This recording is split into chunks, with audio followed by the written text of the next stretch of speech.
ముహూర్త బలం చూసి చాలా బాగుంటుందని చెప్పి పెళ్ళిళ్ళు చేస్తున్నారు. కానీ మనం చూస్తున్నాం చాలా మటుకు కొన్ని రోజులకే ఆ పెళ్ళిళ్ళు విడిపోతున్నవి. ఈ ముహూర్త బల లోపమా, జాతకాన్ని సరిగా పరిశీలించకపోవడమా, లేకపోతే కర్మ ఫలితమా?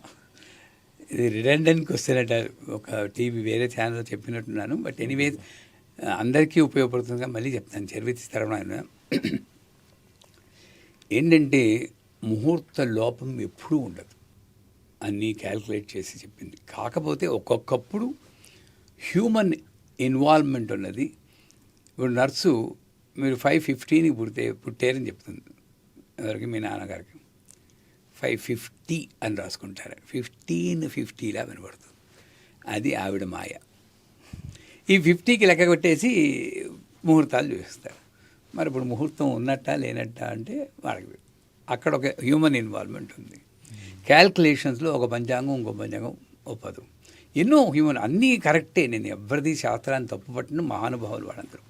కాకపోతే ఇదొక్కటే కాదు, ఇంకొకటి ఉంది అని మనం మర్చిపోతున్నాం.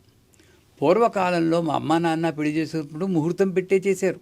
మా తాతగారిది ముహూర్తం పెట్టే చేశారు. అవి నిలబడ్డాయి, ఇవి నిలబడలేదు. అక్కడ హ్యూమన్ ఎర్రర్ ఉంది, ఇక్కడ హ్యూమన్ ఎర్రర్ ఉంది. అయినా అవి నిలబడ్డాయంటే అక్కడ పెళ్ళి చేసుకునేటప్పుడు ఆడపిల్లకి తల్లిదండ్రులు తల్లి చెప్పేది, అమ్మ పెళ్లి చేసుకున్నాక భర్తే నీకు సర్వస్వం, అత్తమామలే నీకు దైవం, అక్కడి సంగతులు ఇక్కడ నాకు ఏమీ చెప్పకు, ఇంకో ఇంటికి వెళ్తున్నాం, మన వంశం పేరు ప్రతిష్టలు నిలపాలి అని చెప్పేవారు. వీళ్ళు కూడా ఎక్కువ అట్రాక్షన్స్ లేవు కాబట్టి ఎక్స్పెక్టేషన్స్ లేకుండా వెళ్ళారు.